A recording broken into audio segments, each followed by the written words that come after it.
কবর প্রতিদিন ডাক দিয়ে বলে আনা বাইতুদ দুধ। কবর প্রত্যেককে ডেকে বলে, ও আল্লাহর বান্দা, জানো আমি পোকামাকড়ের ঘর। তুমি তো সেই বান্দা যে একটা মশা দিয়ে উড়ে গেলে তোমার ঘুম বন্ধ হয়ে যায়, চোখ মিলে যায়, একটা আওয়াজ সহ্য করতে পারো না, একবার কয়েল, একবার অ্যারোসোল, একবার মশারি, এরপরও তুমি চাও যে একটা মশাও যেন আমার কানের কাছে গুনগুন না করে।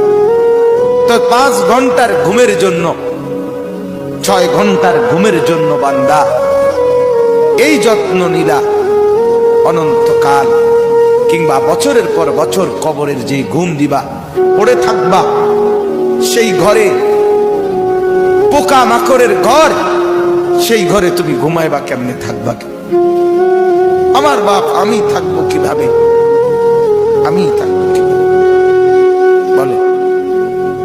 ভাবেন, আমিও ভাবি, আপনিও ভাবেন।